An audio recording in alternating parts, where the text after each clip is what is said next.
Good evening, everyone. Good evening. How are y'all doing tonight? Well, good. Excellent. My name is Claire Miller. I'm the lead community organizer at Toxics Action Center. We're a public health and environmental nonprofit whose mission it is to work side by side with local environmental groups like Citizens Against the Rehoboth Compressor Station. So I'm very honored to be here tonight to welcome you all, tell you a little bit about what to expect tonight, and run through some logistics before we begin. So, 3 things to keep in mind as we begin. Number 1 is we have so much to celebrate.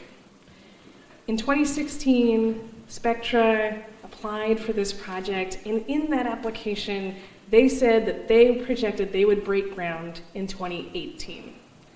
That is not happening. So let's give a round of applause. Right? The second thing to think about is that the reason that is because of groups like Citizens Against the Rehoboth Compressor Station, like South Coast Neighbors United, No Sharing Gas Pipeline, like hundreds of groups across this state who've banded together, organized, got their voices heard, and made a difference. And it's because of our elected officials, right? Folks who hear these voices, understand what's at stake, and take action, take leadership, and move forward. It's because of our democracy and taking civic action that this is possible. And I want you to think about that as we go through the program tonight, because we've been playing defense, right? This application came forward, we had to react to it, and we won. But now we have the unique opportunity to play offense. And I'm so excited for you to hear about the plans of Citizens Against the Rehoboth Compressor Station tonight, because that is exactly what they are doing. They are preparing ahead of time. Because the third thing to think about as you listen tonight is that just because we've won this amazing victory, it's not over. The natural gas industry is powerful. They're not done. We see this in so many different ways across our region. We see it in knowing that they are also up at the State House lobbying our elected officials. We see it in that they continue to talk about the need for natural gas, even though our Attorney General has proven that we don't need it. So we have this unique opportunity. It's not over, and seeing all of your faces here tonight gives me a ton of hope that we're going to continue to win.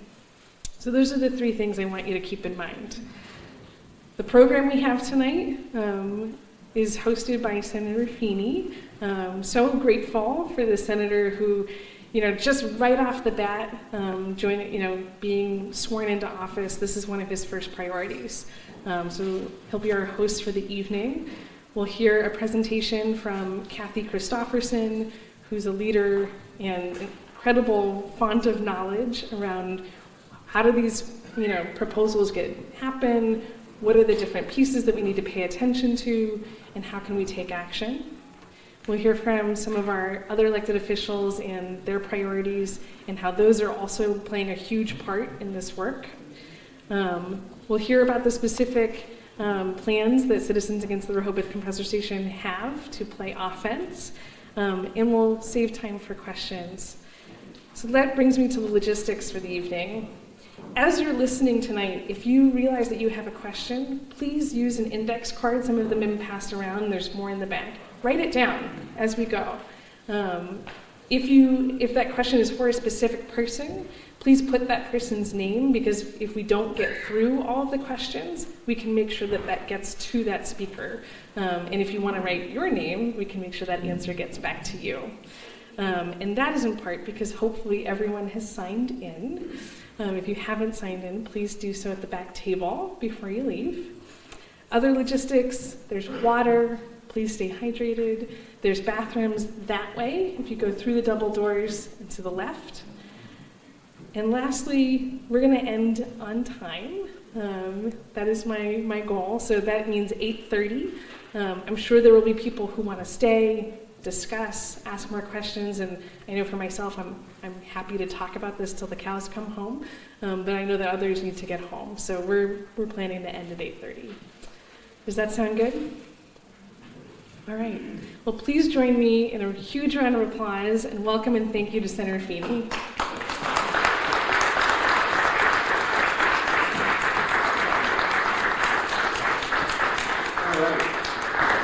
Thank you so much for being here.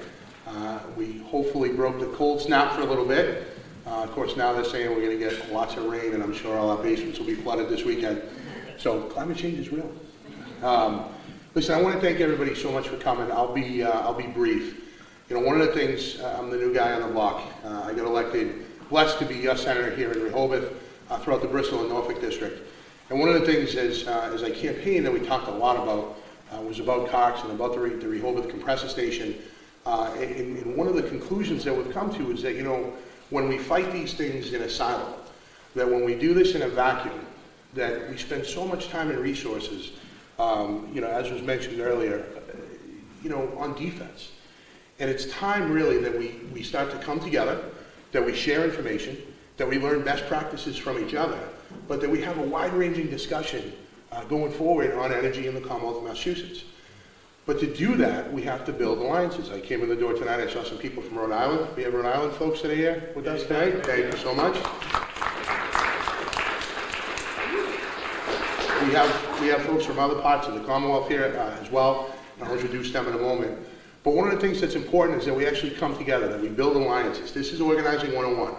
That when you play defense and you get together and you triage a situation because it's in your own community, you only have so much power.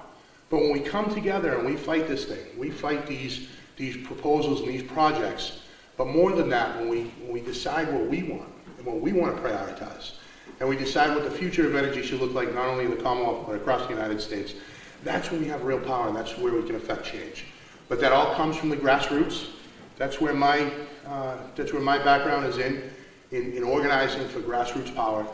So I appreciate the work that you've been doing here, especially the folks from CARCS that have put so much work into what you do. But I also want to mention, you know, this whole thing kind of came about when I was in Sharon at a Sharon gas pipeline meeting. And, you know, we started talking and we said, well, in my district alone, you know, it starts up in Medfield to Walpole, Sharon, all the way down 95 to here to Seacon and Rehoboth. There are plenty of projects and proposals, and there's like-minded people throughout this district and throughout the Commonwealth, of course, that have been through this. So we want to kind of bring everybody together. My intention and my hope is that this is a model and that we go forward throughout the Commonwealth of Massachusetts over the coming weeks. We have a busy legislative agenda coming up both in the Senate and the House. We want to hear from folks. We want to figure out what we need to do to affect change, but it comes from you. So that's why we're here tonight. Thank you so much for being here. Thank you for your activism.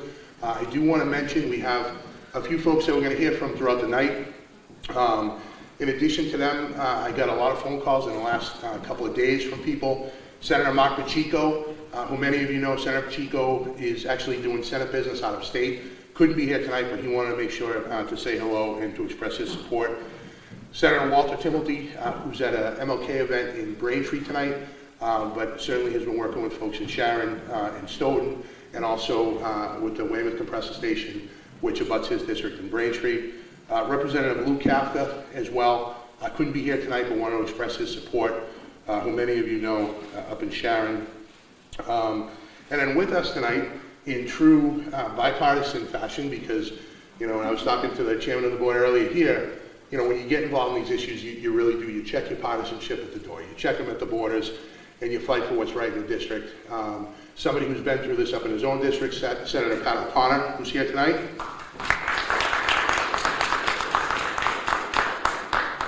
Somebody who is my go-to on a lot of different issues, especially when it comes to energy and climate, is Senator Jamie Eldridge.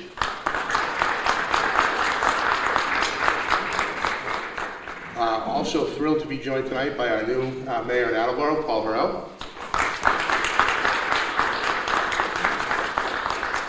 And I know there's some local officials here, Julie Hall, Councilor Hall from Attleboro, thank you for coming. And we have more. I'll get through those through the night. I want to turn it over again. I'm the new guy on the block, blessed to represent Rehoboth, the Bristol and Norfolk district. But I take my cues from the representatives in the delegation that have done so much of the work over the years. And one of those people is with us tonight. He's done a lot of work here with CARCS. I know he's a supporter of what you do. So please welcome Representative Steve Howell.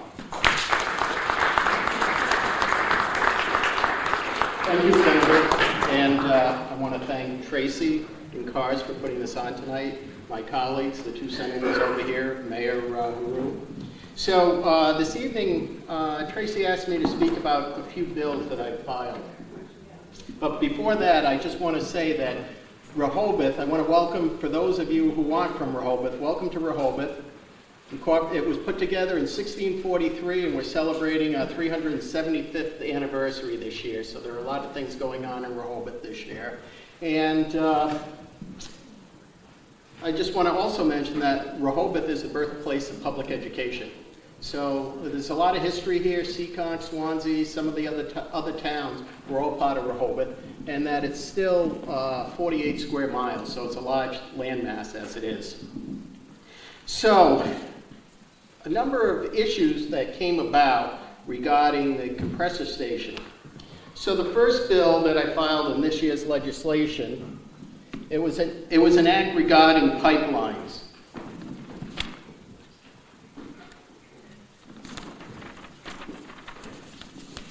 Now, as we know, the federal government has a lot to do with what's going on with regard to natural gas. But when you're dealing with interstate versus intrastate, so we can deal with intrastate, which means between the borders of Massachusetts. So one of the questions that was raised was, well, are they building the pipeline to export natural gas out of the country? So that in turn, I took and I filed a bill that says any natural gas that travels through transmission line piping through a transmission gas line in the Commonwealth of Massachusetts must be used in and only in the Commonwealth of Massachusetts. So that was to address any type of exportation of the gas.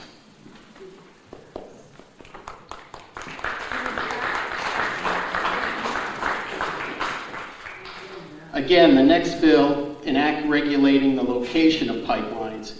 Now, people were concerned with regard to housing, schools, things of all those issues. So this bill, which is Bill 1753, notwithstanding any general or special law or rule or regulation to the contrary, no new fossil fuel transmission pipelines shall be located in an area which is less than 1 mile in linear distance from a playground, licensed daycare center, school, church, area of critical environmental concern as determined by the Secretary of Environmental Affairs pursuant to 301 CMR 12, or an area occupied by residential housing. This linear distance shall be measured from any point along the fossil fuel transmission pipeline to the outermost point of the aforementioned zones, provided, however, that repairs or replacement do not increase capacity in any such pipeline in operation prior to January 1st, 2017. Another bill, 1754, an act redefining natural gas compressor station. And what this bill does is it has to do with the zoning. And what it says is natural gas compressor station, a facility, well, it gives a definition.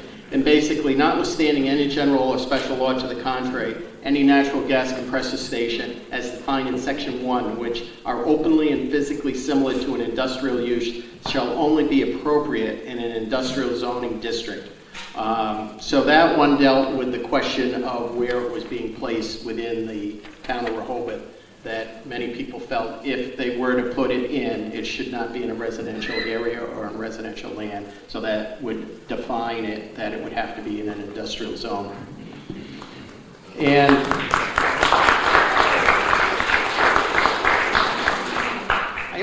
I have a letter here that 70 of us had signed. It was a bipartisan letter that was put out April 13, 2016, as this whole process was starting to unfold. The minority leader was one of the sponsors, along with the vice chair of the Ways and Means, Kulik. And we had over 70 representatives sign this letter, and it was sent to the Speaker of the House, requesting at the time, if you remember, they wanted to pass on the price of construction on your electric bill. And then, therefore, the taxpayers would be paying for the new construction. So we wrote a letter to the Speaker stating that we were all against it. And this is as I said, more than half of the legislature of the House signed on to this letter, and this was in April of 2016. And quite frankly, that was not so much the letter, but it was the SJC ruling, which said that the gas company couldn't pass on the surcharge to the electric company, which would then pass on the surcharge to the end users. And that's what really broke the camel's back, if you will, with regard to the compressor in Rehoboth, because all of a sudden, once that went through, they realized they couldn't pass those savings on. Now some of the future customers that they were expecting dropped off. And when they dropped off, the whole idea of the project sort of fell by the wayside, and their application, which was in, expired. So that was a very important issue, and that was, ironically, it was the combination of two diverse groups which brought the suit against the gas company. But so that's what's going on right now. And I'll lend your ear for one more bill, which is a little bit different. It's Bill 852, which is another bill that I filed, which would establish an animal abuse registry. So if you have people that you know, please ask them to speak to their legislators that this is a very important bill, because people who abuse animals end up abusing people, and no animal should have any type of an abuse. And so this is a very dear bill for me, so I figured I'd use the time for that. So thank you very much again. I appreciate your patience. So moving along with our agenda, I'd like us to hear from Kathy Christopherson. Kathy's got a presentation. We'll go through this, and then we'll kind of open it up. We want to hear from a member of IBEW Local 103 as well, and then we're going to get into a discussion with the legislators, and then open it up to the floor. Sound good to everybody? Yeah. All right, so without further ado, Kathy Christopherson.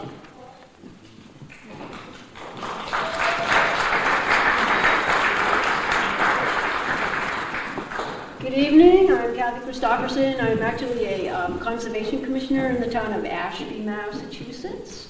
Although I did grow up in East Freetown, so I'm not new to this area too much. I'm a co-founder of Stop Med. I guess that's my reason for being here tonight. So this is a map of the existing interstate gas pipeline system in the Northeast. Here in Massachusetts, you can see the green is the Kinder Morgan Tennessee Gas 200 line. The red line would be the Enbridge Spectra Algonquin, and the blue line heading out of Drake up there is the Maritimes in Northeast. You can sort of see that that's what we're dealing with here in our state. Yeah, go ahead. This is the map that I put together to show the 5 proposals that we've had in the last few years. It started off somewhat small with the Kinder Morgan Tennessee Gas Connecticut expansion down in the southwest corner of the state, and the West Roxbury lateral part of the Algonquin incremental market, the AIM. Then Kinder Morgan decided that that little bit was so easy, they would come and do this big 400-mile pipeline from the shale fields of Pennsylvania all the way almost to the coast. That pipeline that was proposed to go through Ashby. The first time that they gave us a route, it was completely greenfield, which means no existing easements, no trees had already been cut. It was just going to go right through people's yards, right through state forests, right through conservation land. And then they got the brilliant idea that the people of New Hampshire would be easier to deal with. Texans, so I don't know, the live free or die motto on their flag didn't tell them anything. And at somewhat in a similar time frame, the Spectra folks proposed the Atlantic Bridge project, which when it was first proposed had the Q1 loop of the Access Northeast, in addition to the compressor station that is still, the battle is being waged there. And then Spectra did the Access Northeast, 50-some miles of pipe on an I-8 loop, the Q1, the West Roxbury lateral, they were going to add to the compressor station that didn't even exist yet. They would put a new compressor station down here, add to the Barrowville, Rhode Island compressor station, and then go through Wendy's driveway down to a gigantic LNG setup, Wendy, over there. And so that's sort of the 5 projects that we've had waged. I wanted to say quickly the difference between the greenfield that I mentioned, the Kinder Morgan giant pipeline, and what they call expansions. Often this slide should just say loops and laterals and connectors, oh my. So what they do when they do expansions, these are the 2 pipelines that I explained before, the 200 line of Tennessee Kinder Morgan and the Algonquin. So when they want to do an expansion, they do multiple things. When they do looping, they add another pipe next to an existing pipe. So you might have 1 or 2 or 3 or 4 pipes right next to each other. That Kinder Morgan pipeline, when it was first proposed, was going to come in through the town of Richmond, where that guy, Governor Patrick, had a house. But anyway, the yard that they were coming in had 3 pipes already in their yard, and this was going to be the 4th. They'll come in and do looping, which is another pipe right next to it, or they will do a lateral, which means they put a pipe into an existing easement like a high tension wire. I mean, you can't really get that too close, can you? Gas, electricity. And they do lift and lay, or take up and relay, they call it. They don't seem to do that too much in Massachusetts. They do it a lot in Connecticut, and that means they dig up the trench, they take out the old pipe, they put in a new, much bigger pipe. Not sure if the Rhode Island folks can tell us which they do in your state. Sure. Yeah, all of it? All the above. Oh, yeah, okay. We just feel left out that we don't get any lift. I'm sorry. We'll give you some of ours. Okay, next. So after, as Claire mentioned, the 2 big pipelines were withdrawn from FERC. Now we see the customers of those pipelines proposing their own little pipelines. The 3 main customers of the NED, which was the big Kinder Morgan pipeline, Liberty Gas started out the new approach, so sort of buying out existing franchises, steam plant they're going to convert to natural gas, a propane franchise in Keene that was trucked around, they want to turn that into natural gas. And now they finally went ahead and did it and proposed a 27-mile pipeline somewhat across. I have a map coming up. Berkshire Gas was a NED customer, and they were the sort of extortion model of pipeline customer. They put a big statement on their bill that until such time as the pipeline was built and in service, there would be no new hookups and no expanded hookups.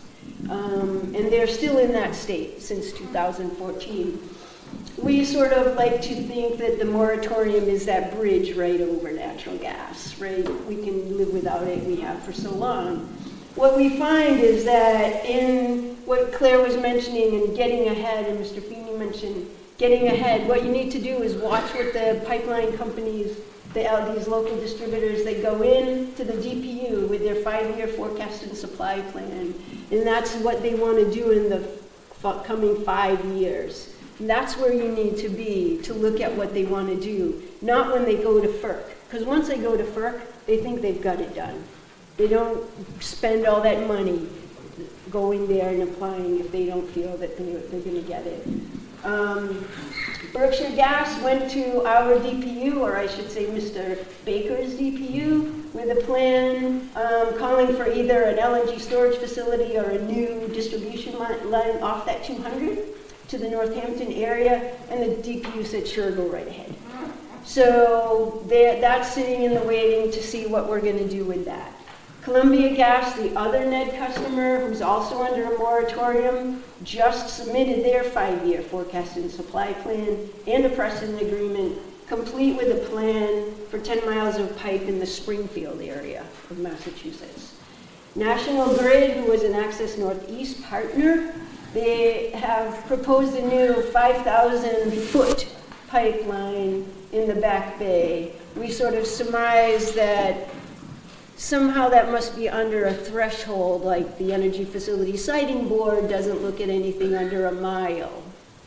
We're not too sure anyway. That's coming from West Roxbury to new luxury condo setup. I think that there was something similar here in Rehoboth, a small line coming to a development. That seems to be the way they're looking to gather up a lot of need and a lot of new customers to come back to the Access Northeast and whatever Kinder Morgan might do another time. So this is the Liberty pipeline I mentioned, 27 miles across. This is the existing Concord lateral, and this is the existing Maritimes in Northeast. So they're just going to run a pipe along Route 101 in New Hampshire. I don't know if folks that go up there very often. They're pretty smart at this point. They're going to run it in state land, so there will be no pitchfork folks not wanting to give up their land with eminent domain. They're also going to put a huge, well, they think it's huge, but I think Wendy might say it's not. It's a 2 billion cubic foot tank. The reason that we find this one curious is that the union leader, the Manchester, New Hampshire newspaper, opined that if Liberty were to purchase their gas in the summer and store it in that tank, which they said in their proposal they would be doing, that now that the Maritimes in Northeast has been changed to a bi-directional line in the Atlantic Bridge project, that they would be able to ship gas up to Maine and down to Massachusetts in the winter. Buy it cheap, sell it expensive, seems like a good capitalist thing to do. This is the Columbia pipeline. The moratorium is up in Northampton. The solution is to put a whole bunch of pipe into West Springfield and Longmeadow and add insult to injury to the folks of Agawam who have just gone through the Connecticut expansion. They are looking to again upgrade the compressor station there. And in the Connecticut expansion project, the lateral addition went from here 10 miles down into Connecticut with 3/4 of a mile here in Massachusetts. For this project, they will go up 2 miles. I can tell you that right there is a condo development that is going to be seriously upset. But we'll have to see whether that becomes an intrastate or an interstate. Go ahead. This is the National Grid, that 5,000-mile one. You might recognize Copley Place and the Hines and the Hilton and the Sheraton. They're going to run it right through in there. We're kind of curious how they're going to supply all those new luxury condos. I believe they're the ones that are shading the Old South Church. Yeah. How they're going to do that and stick to their pledge to be carbon neutral by 2050 if their answer to all the new luxury condos is to pipe them full of gas. Okay. So this is your Access Northeast. We say that it's only pause, but don't give up the cause, right? You see? This is sort of a slide they were giving in this summer in Devens in August, just sort of showing that they're not stopped just because they withdrew, okay? And I suggest that they're only paused awaiting funding. So here you can see the extent of the entire project, not just our little bit, all of that lift and lay down here in Connecticut and somewhere down in New York, okay? So funding that was alluded to before, which is to make the electric ratepayers fund gas pipeline construction. Back in 2013 and 14, a regional tariff was promoted by NESCO, New England States Committee on Energy, which would have been approved federally by FERC, Federal Energy Regulatory Commission. After a whole bunch of people in really bright yellow shirts got out on the common, Mr. Patrick sort of soured on the idea. And then it was left to each state to individually either legislate or regulate a way to make that happen. Connecticut, Rhode Island, and Maine legislated theirs, so those 3 states were set. Massachusetts, the legislature, thank you, did not. So Mr. Baker had his DOER, the Department of Energy Resources, through the DPU approve it. 1537 was approved. New Hampshire, they went about legislating it, and they didn't, but they could try again. There's always new sessions. This would be what my neighbors to the north call us, Massachusetts. They have another G word they use, what they often stick an M on the front of. But you can see why, because here we are, the hugest slice of the pie. So if we don't want to pay for the entire region of New England, the rest of the states certainly don't want to pick up our piece of the pie. So they're always trying to get Massachusetts to find a way to fund these gas pipelines. This is sort of a defunding, refunding, bad use of English. Rhode Island did overturn their legislation, and the SGC struck down that 1537 that allowed it. Connecticut sort of tried to attach an amendment, but did not get it overturned. Connecticut is very fond of their natural gas. The industry, as we keep reading in the paper, is still trying to get Massachusetts to legislate it. They say that they're lobbying Beacon Hill all the time for Plan A. Their Plan B was mentioned in the paper to be to force the gas customers to pay for gas pipelines, which is already done, right? If you're a gas customer, gas ratepayer, you're already paying for the pipelines that brought the gas to you. So they would, build a bunch of small projects that had extra gas, and then that would be how they gin up the need for big pipelines. Okay. This is thanks to Senator Eldridge and Representative Kulik, the DPU reform bill. This would be my pitch, like your pitch for the annual stuff. This bill will codify the ban on what became called the pipeline tax, strikes in some intervention. Right now, we have had legislators be denied intervention at the DPU. We have had landowners, other stakeholders. The DPU seems to believe that only the Attorney General needs to intervene. It creates some statutory public interest for citing impacts, alternative, and it would prohibit gas contracts that the pipeline that brought that gas impacts Article 97. I didn't mention back at the beginning that that pipeline down in the southwestern corner of Massachusetts goes right through Otis State Forest. So that was the people's land taken by eminent domain. It was, the Commonwealth of Massachusetts was sued to take that land for that pipeline.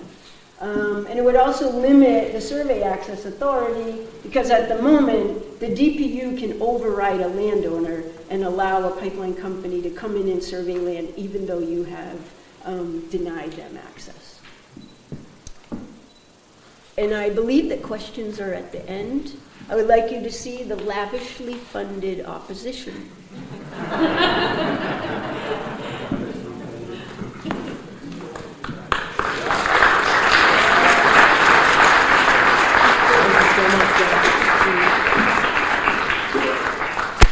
Thank you so much, Kathy.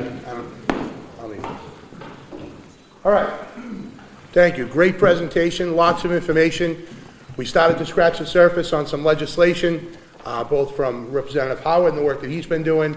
We heard about a bill that Senator Eldridge has. We want to hear from the legislators in a moment. But one of the real issues that we need to talk about when we talk about building coalitions, and that's really what we need to do to be successful. But to build coalitions, we have to be aware of kind of where there's conflict, and where the rub actually exists. And when we talk real to each other, we know that one of the opposition forces against us is, my bread and butter, where I come from. That these are jobs, right? How many times do people tell us, well, when you shut down pipelines, we lose jobs? It's real. It's real. There are folks that make their living doing this. Good paying middle-class jobs. So we have to be realistic about what that means to people. But there's also another way. And when we look at what that other way is, there are people that are already doing it. So when we build a coalition with folks that do this work for a living, and we say, you know what, we get it, we understand it, but we can invest in green energy, in the green energy sector. We can invest in renewables and put people to work in that sector one of the fastest growing sectors in the Commonwealth of Massachusetts. And a perfect example of that is from the International Brotherhood of Electrical Workers. If you drive up the expressway into Boston, you go by Local 103, what do you see? Big wind turbine. It's not a mini golf course, it's an actual working wind turbine. And people train on that. It's right next to the training center. People go and they learn how to do that. They're doing wind energy, they're doing photovoltaic, and I'm thrilled to have with us tonight somebody who represents that sector, somebody who's been doing that work. Lisa Pogorski is from IBEW Local 103. She's the manager of business development. She's worked closely with NECA, which is the Electrical Contractors Association, and with Local 103 to identify those possibilities. And if we invest in that, and we do what we need to do as a Commonwealth, invest in that sector, we can put people to work in that space. So please, a warm welcome for Lisa Pogorski from IBEW Local 103.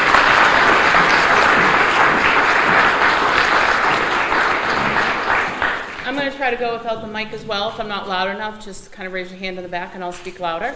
As Senator Feeney mentioned, my name is Lisa Podgorski. I'm with the International Brotherhood of Electrical Workers, Local 103. We're one local out of this state. There's actually 4 locals throughout the state.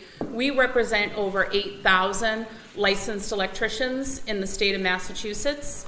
There are in total about 30,000 electricians in the state of Massachusetts.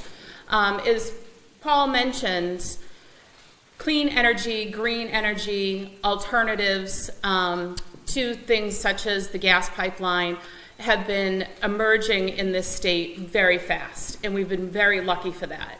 Last year, we were number 3 in the country for solar development, which is pretty amazing when you think about it, and you think about the storm we actually had last week. You would never think that this state would be number 3 in the country for solar development. We were very fortunate that our legislators saw the need for it and implemented goals within the legislation for us to meet. So some of those goals specifically for solar was a 1,600 megawatt goal.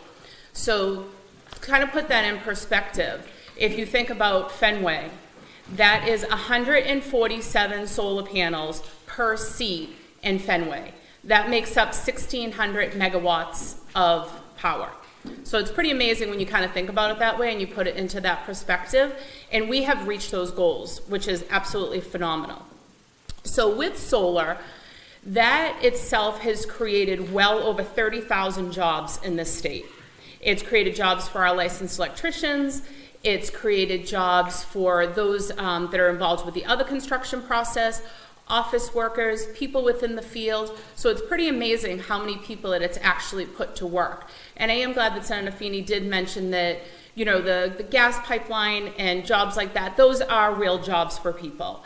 And those are jobs that sometimes I think a lot of people kind of think, well, they can just go do another task. They can just go do solar, or they can go work on wind, but that's not necessarily the case, which is kind of where we come into play for our training. We have a state-of-the-art training center.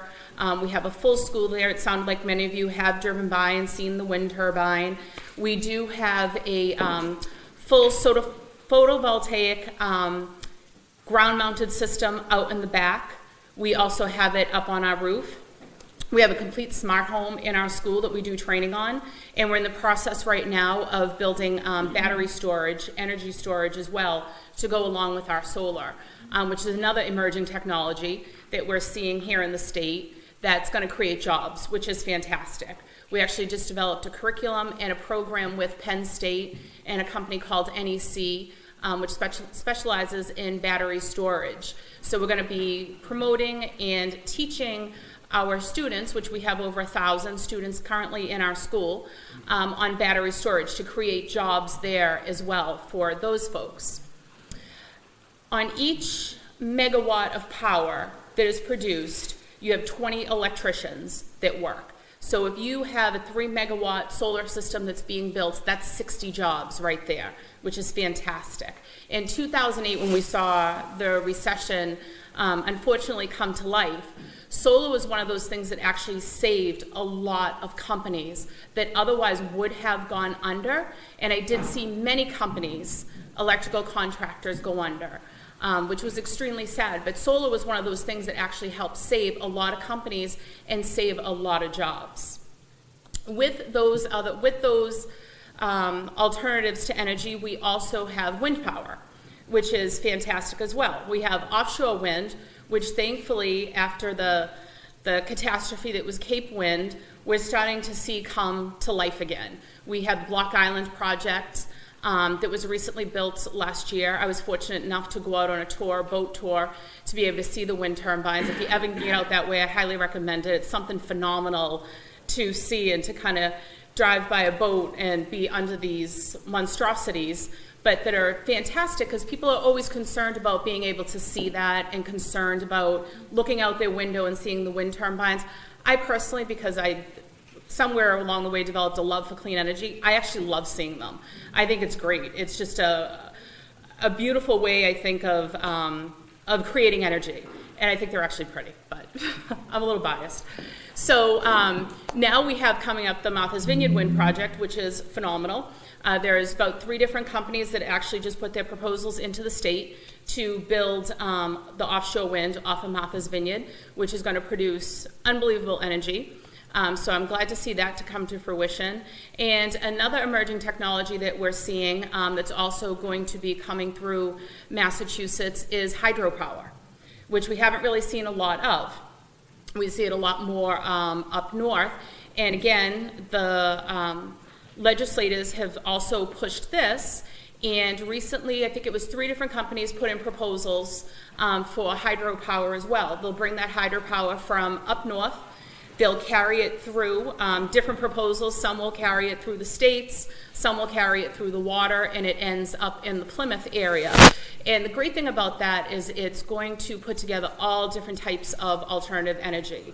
Those are going to have hydro, wind, and solar, which is actually pretty phenomenal in my opinion. And that in itself too is going to create jobs. So thankfully, I think with the training that we're able to provide, with all the emerging technologies coming out, with our state being fantastic about recognizing this and pushing for this, it is something that's going to create jobs and hopefully can supplement those jobs that could potentially be lost from not building any more pipelines. So that's about it. Thank you.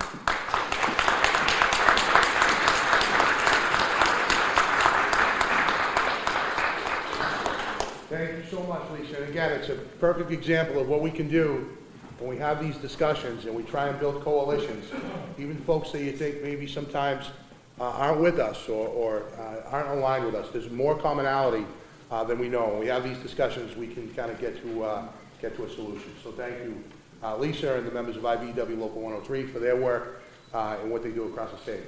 I want to, and I introduced them earlier, but I'd love to have them take a few minutes and kind of get into kind of their legislative agenda. They're doing some great work up in the Senate, and again, I look to them to take my cues and find a path forward. I'm so thrilled that they're here tonight because it was a miserable commute. If anybody was coming from Boston, it was a pretty tough commute today, but I just want to thank them, and please thank them. I'd love to hear from them now. Senator Eldridge, Jamie Eldridge from Acton. And Senator Pat O'Connor, my good friend from Weymouth, who's here as well.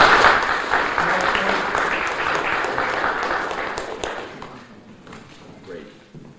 Thank you, Paul. So good evening, and really appreciative for Senator Feeney to invite me here today. Paul and I were friends before he was elected to the Senate. We've become very good friends in his short time in the Senate. My name is Jamie Eldridge. I'm state senator for the Middlesex and Worcester district, which is the 495 Route 2 Mass Pike area. And I want to say it's great to see Kathy here. So I worked very closely with Kathy in opposing the Kinder Morgan pipeline portion that was going to go through the northern part of my district, which then was attempt to push it up to New Hampshire. So, and I want to note that because when a similar organization to Citizens Against Rehoboth Compressor Station, organized at the very beginning, and this was under Governor Patrick at first, we really didn't think that we would win, but it was really just showing up like this and showing up at every possible DPU hearing, interaction with, for now it'll be Governor Baker, any energy or environmental officials, and really just showing how united you are in opposition to this pipeline and, of course, the compressor station.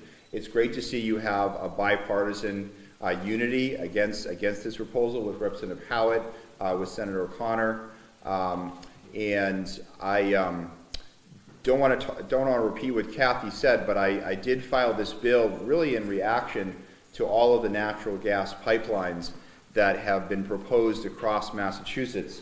And just to remind people of the bill number, because the bill has had a hearing, it's Senate 1847, House 3400, an act clarifying authority and responsibilities of the Department of Public Utilities.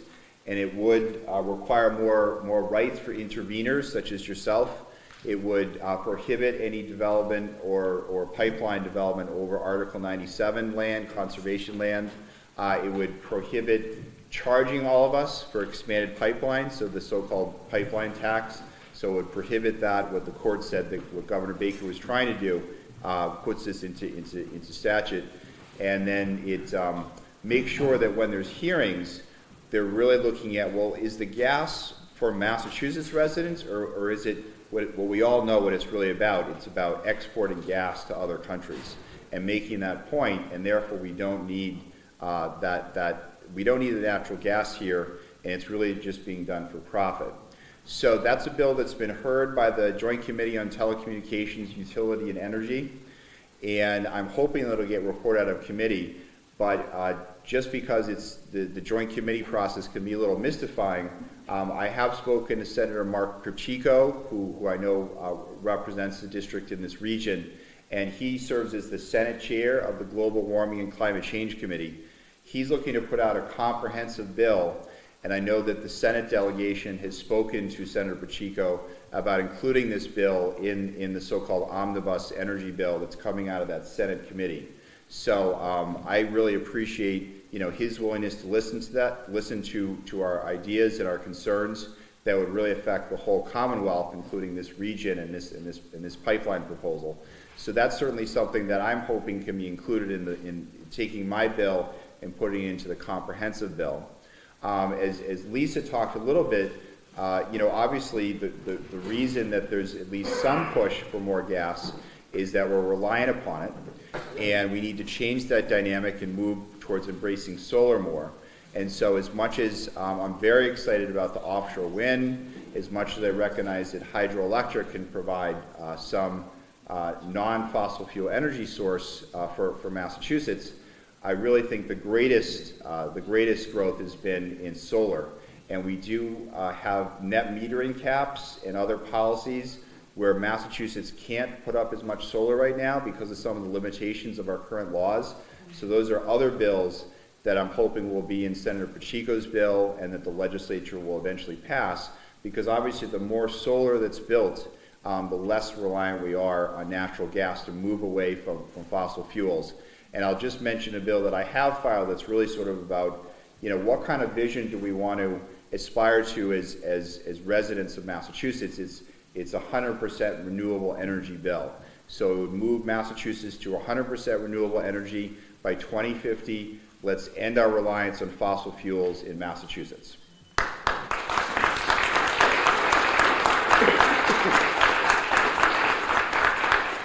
So I'll just close really quickly and just say that Senator Feeney is just a true fighter. I knew he was a true fighter before he became elected to the Senate. For him to ask me to come down here, I was honored to do that. And the ability for all of us to come together is really, really important, and realize that you have allies all across Massachusetts, because as you can see from the maps that Kathy showed you, these pipeline proposals are literally across the Commonwealth of Massachusetts. So look forward to standing with you against the Rehoboth compressor gas station and any other environmental energy issues you have, concerns you have. Thank you.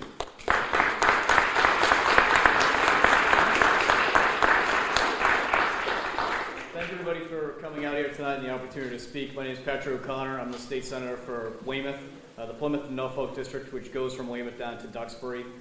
I know firsthand the issues that you're going through. In January of 2015, then Spectra Energy, now Enbridge, came to Weymouth with a proposal for a compressor station on the Atlantic Bridge pipeline. At first, we were uncertain of what a compressor station was. Luckily, we had folks at that point in time. I was the city council president. We had folks who looked into this, who went to compressor stations, who saw exactly the risks and the environmental impacts that these stations have, essentially cleaning what is dirty natural gas and cleaning the dirty parts out of it and emitting that into our atmosphere. And so by April of 2015, the entire town council, city known as the town of Weymouth, weird charter issues, but all 11 members of the council wrote opposition letters to FERC for the project. Republicans, Democrats, Independents, Liberals, Conservatives, middle of the road, every single person said this is wrong. And then a month later, we filed a resolution to make it affirmative and send it to our congressional delegation and our folks up in the State House. And then we sat and waited as they basically hired high-profile lobbyists, they hire big law firms, big consulting firms, and then eventually made their official FERC pre-filing. From that point in time, it was game on. It was us against them. With Spectra, they hired very well-known individuals in our community to lobby us, to try and use that sort of political capital that they built up to get us to change our minds. But why would we change our minds when we know that there are 3,300 children that go to 38 different schools in a 3-mile radius about what they're trying to build? What they are trying to build is on a 4-acre parcel of land. It is on a waterway, and it would be the only compressor station on a waterway and the compressor station with the least amount of acreage. So, and trust me, I'm against all compressor stations, but that in and of itself is even egregious as far as what they're trying to think that they can push through and do because of how much, in my opinion, control that they think and they, from what I've seen in the rulings, have over FERC. So, flash forward to April of 2016, and Spectra officially sat down with the new mayor, Mayor Headland, and said, we have an offer for you. And the offer was $47 million to drop your opposition to this compressor station. This little station, they say, doesn't matter, it's not going to make a huge environmental impact, you know, it's not, you'll hardly even notice it's there. It was worth $47 million to Spectra to put it there. After 2 days of back and forth and talking, the mayor and the town council, the community, proudly rejected the offer of $47 million.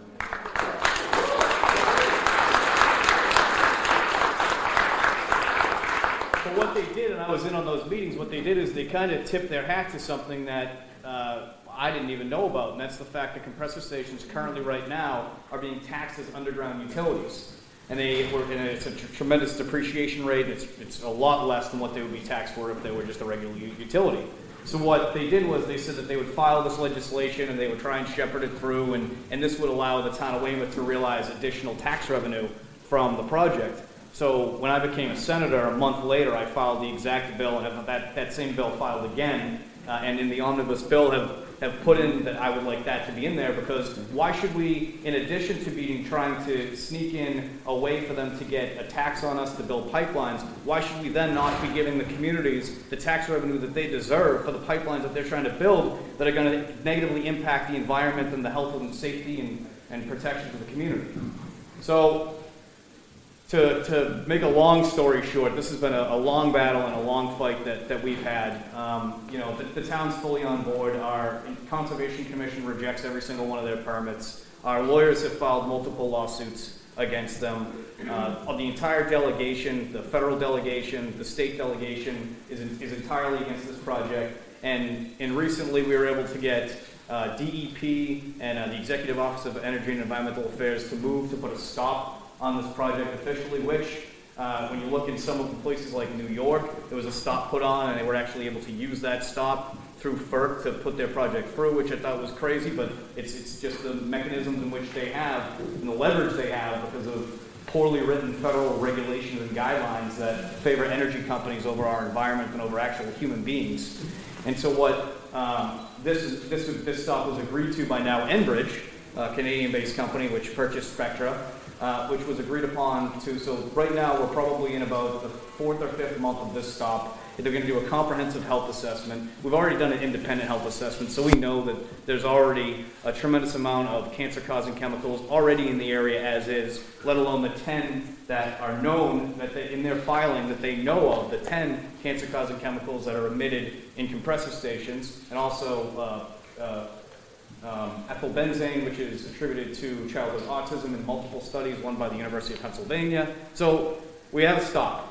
So we have a victory, a small victory in a very long war that we have with this company. But right now we're at that stop, and we're confident that health impact assessment will lead to it being uncovered that this area is just already way too industrialized to have a compressor station, and that's the game you have to play. I mean, it is, from what I've seen, it's a game of attrition. It's basically saying we're going to put as many roadblocks in your way that we possibly can until the burn rate, whatever it is, $250,000 a month or however much you're spending on this, becomes financially non-beneficial to you, and then you move, or hopefully just completely scrap the pipeline as they did with Access Northeast. I mean, I know that it's still it's a waiting game, but at least that was another small victory that we had. And we'll continue to fight because, as Senator Eldridge says, as Senator Feeney, Representative Howitt, this is something that it doesn't see party lines. This is something that we need to do. This is our future. This is our children's future. These are our communities. And we need to make sure that we protect them with all of our might and as loud of a voice as we possibly can, because they have deep pockets and they have politicians down in D.C. that they have by far bought and paid for.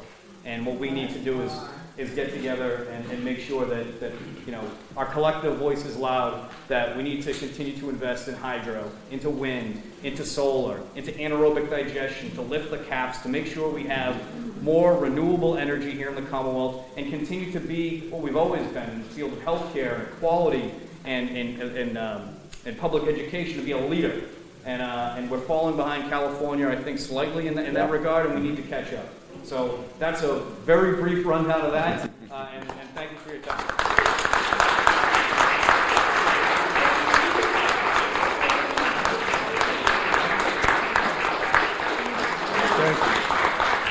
Thank you so much, Senator O'Connor, Senator Eldridge. I appreciate you coming down tonight and for the work that you've been doing in your districts and for coming down and supporting certainly our district. For your ride down, if I can get your t-shirt sizes, we get some nice bright green CARCS t-shirts to make sure you get before you leave. We're also joined by former representative, now mayor of Attleboro, just up the road, Mayor Paul Feeney, who is here with some great legislation that he wants to talk about as well, that he has to abandon now that he's become mayor, but I think he's found some willing participants to kind of take that and carry that through the legislature. So please welcome Mayor Paul Feeney.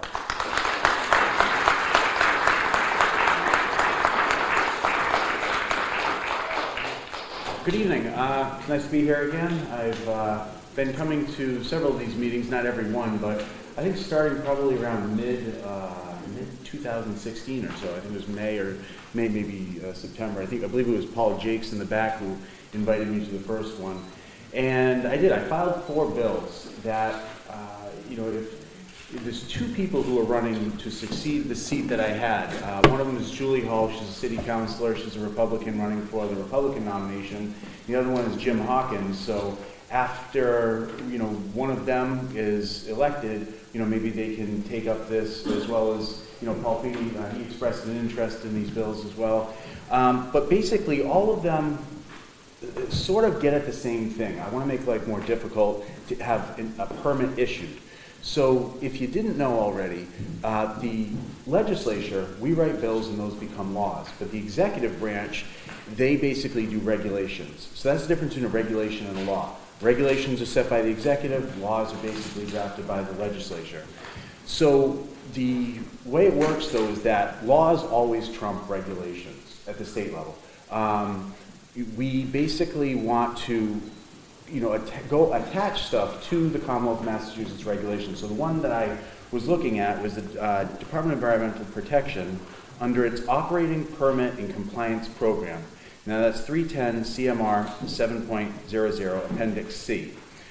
So this is their permit to that they would give Spectra or any other energy company authorization to open up a compressor station. The 4 different bills are all targeting this regulation. This particular one, 3565, says that the DEP may not issue an operating permit unless the department's operating permit and compliance program has provided proof of approval for said operating permit from a host community or a city council, board of selectmen, and all of the municipalities abutting the host community. So basically that finally gives a community like Rehoboth, as well as the surrounding communities, Attleboro, Seekonk, some type of leverage to say the permit shall not be issued, it may not be issued, unless the Board of Selectmen or the City Councils approve of it. So that's one of them.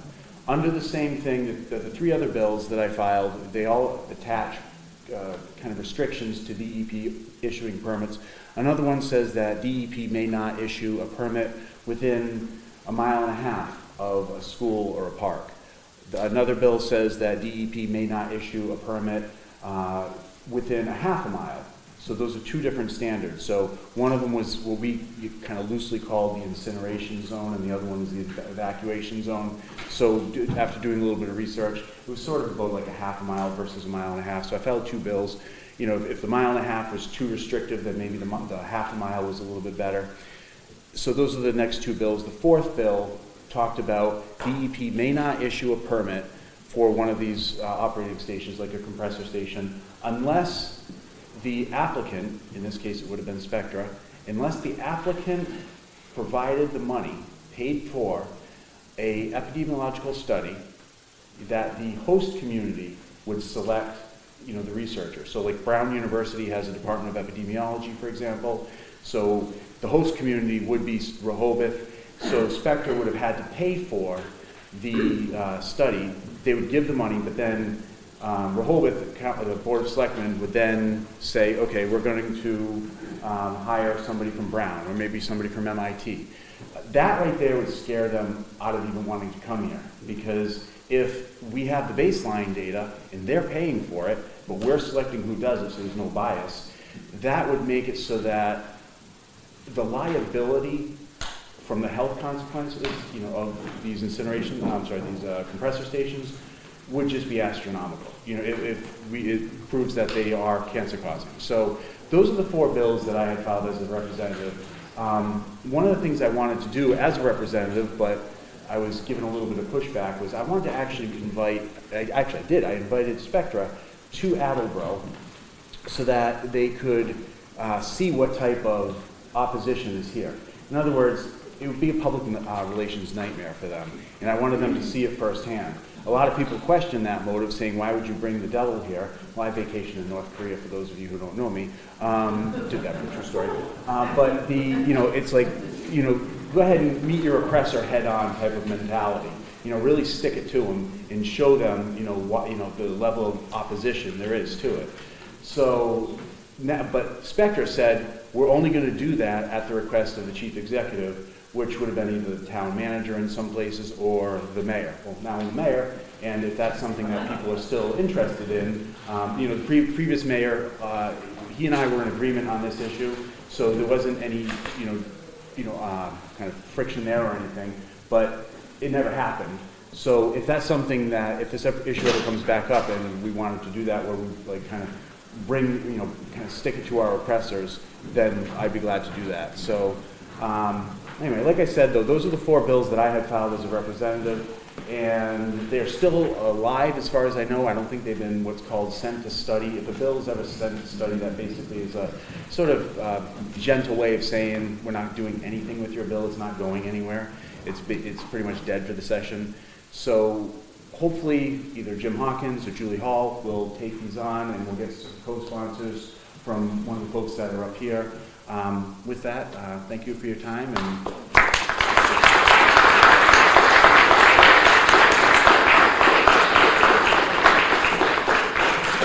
Thank you so much, Mayor.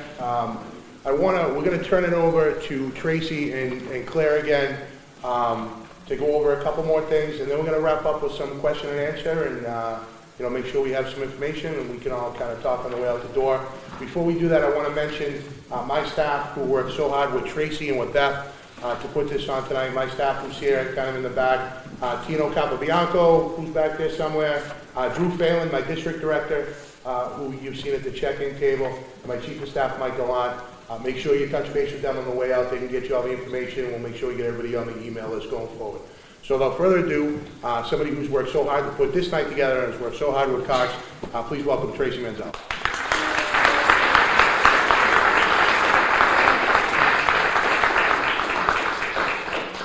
I'm going to keep this really brief.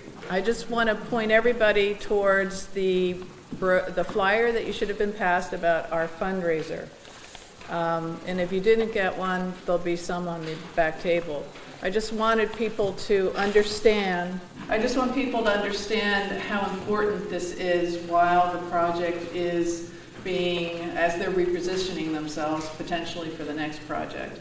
This is probably the most effective we can be as citizens, is to get some baseline testing in place, which Paul was alluding to. Again, the liability, if we can get out front and assure that the testing happens, even though we did pass compressor station bylaws in Rehoboth, which requires this of them, if they are able to sidestep our legislation for any reason, we'll have that baseline testing in place.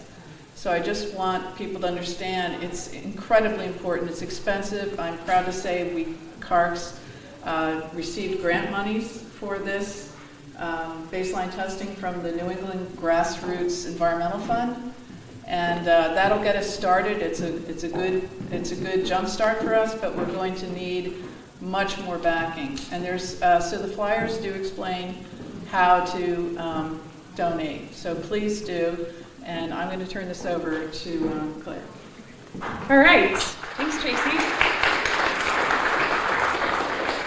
So I just want to do a time check. It's 8:20, and I promised you we would end on time, which means if you have a question, you should definitely write it down because we're not going to get through most of them. My question, as if folks are handing them up, is if people want to get in touch with their elected official, what's the best way? Is it a petition? Is it a phone call? Is it a visit? Is it a handwritten letter? What do you recommend? We have folks from the FRAX group down in the Fall River Basin come in all the time to our office. You pop into the office and you're from the district, whether you see your state representative, your state senator, they should see you. I always try and make it when I'm up at the State House or down in the district office hours. Make sure you look at the newspapers to see when the local office hours are. If you want to get a direct face meeting with a representative or senator. But other than that, I'd say that the best way to do it is to write a handwritten letter. Handwritten letters go a long way. I write them all the time to constituents when it's their birthday or something goes on. It means a lot more because anyone can send a form email, anyone can print something out. But if you take the time to actually write it by hand, I know that it means a lot to me to see somebody take that effort about an issue, and it definitely highlights the importance of it to me, at least. Great. Thank you. Other questions? Any other questions out there? I have a million. I can ask a lot of questions. Wendy. I don't really have a question. I have a statement. I don't have questions, because unfortunately I know more than I can care to. I'm from South Coast United, Wendy Grasha. We're fighting the Acushnet connector portion of Access Northeast. And I actually just want to thank all the leaders for their work, everything that they've done to lead the world to us. And I also want to thank Lisa, because I never see a union representative show up at any of these events on the right side of it.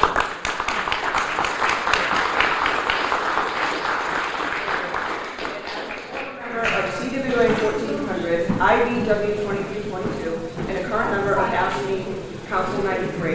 It means everything to me, union, family, to see you here on the right side. Thank you very much. We actually have another question for you, Lisa, from the crowd. So the question is, are universities, colleges, and high schools doing enough for training for green jobs? How can governments help the educational institutions do this? I think that, unfortunately, in the past few years, we talk about this often because there's been such a downturn in people joining the trades. I think that we've focused so long on pushing our kids to go to college, to go into white-collar jobs, things like that. I know my parents who are, kind of the baby boomer age, and they always pushed me to go to college. It was all about college. That's how I was going to do well if I went to college.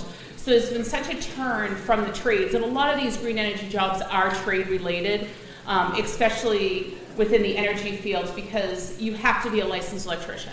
For solar, to install any sort of solar, from those racks and rails that you see all the way to the panels and the final connections, that is all done by licensed electricians. And we actually fought very hard for that right to be able to do that work.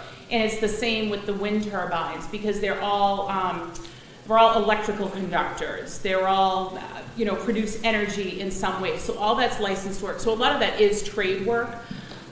So we ourselves, we try to develop programs with the local high schools and colleges as well. We go into all the VOTEC schools throughout the state of Massachusetts, and we offer scholarships. We offer 5 scholarships to every VOTEC school, which is worth well over $35,000 per year. We do not charge any of our students to go to school at our Joint Apprenticeship Training Center. It is completely free. The only thing that they pay for are their books, and they only pay for those their first year. So that can be somewhat attractive to people as well. We also, one of the things we also try very hard to do is to get women and minorities in the trade. We actually have the highest number of all trades across the board of members. So we have 25% of our membership is either women or minorities or veterans. Veterans is another area where we try very hard to get our veterans that come home into a program that might not otherwise have a trade if they decide to leave the military. So that's some of the other things we do. We do a women's in trade conference. We actually just added 2 more into our cycle, so we now do 4 throughout the year. We host them at our hall as well as at other satellite sites. We're doing a new one like out in Springfield to try to get folks, women out there.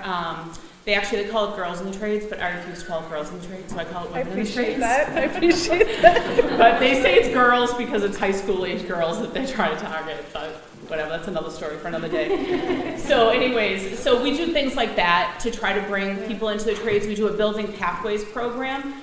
We actually do it with the city of Boston, and we focus on urban areas and minorities to bring minorities into the trades as well, and they get kind of an accelerated path right into our program.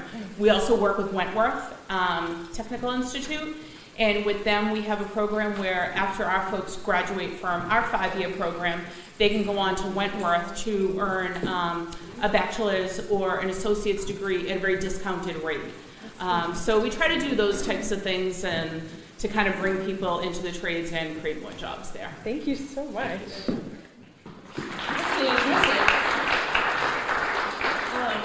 So I know we're running out of time, and one thing we're going to end with a call to action to let you know how you can get involved. I want to share that earlier this year I got to go to a conference, a national conference around different communities that are fighting pipelines.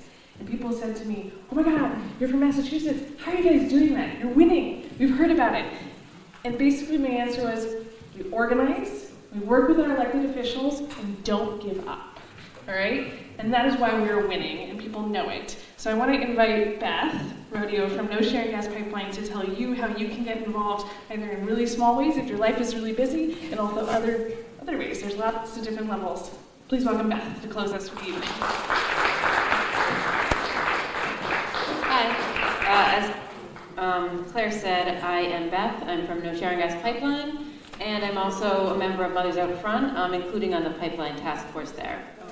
Before I talk briefly about your call to action, I want to thank some people here, especially our new state senator, Paul Feeney, who we were at a No Sharing Gas Pipeline meeting. He said he'd come, and Tracy was like, "Come to Rehoboth," and he was like, "You got it." And I want to thank Representative Steve Howitt, who, again, my understanding is Tracy called him, and he said, "Sure, I'll be there," first thing. Senator Jamie Eldridge and Senator Patrick O'Connor for speaking to us about their bills. Attleboro Mayor Paul Heroux for also speaking about his bills, even though he isn't in the legislature anymore. I want to thank Lisa Podgorski from Local 103 for coming out to talk with us.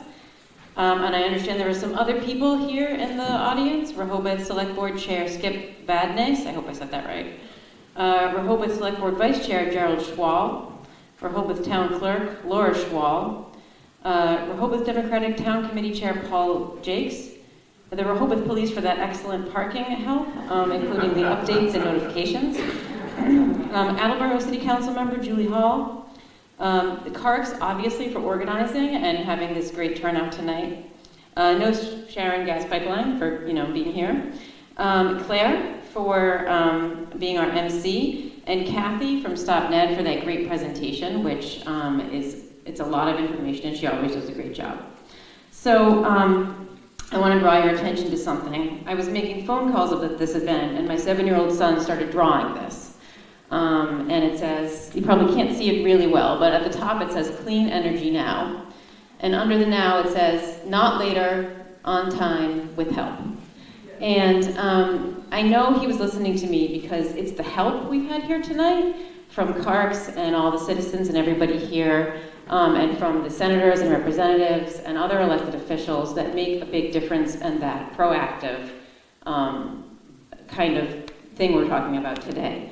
And the last way that you can help tonight, in addition to coming out on a Thursday in January, is to sign the postcards that we've distributed to you, talking about some of the legislation, including having the DPU held accountable and having our input in the DPU, and preventing any further schemes to fund a pipeline through our rates. And also, we've given you a phone script. You can call those 2 numbers to the TUE committee and just ask them to help move these bills along. It sounds like things are going to get maybe put into an omnibus bill, but what we want is these good bills in there. So I really hope you go home and you do that, and tell a friend, and keep calling your legislators, keep writing those handwritten letters, but not me because my handwriting is horrible. So thank you for coming, and good night.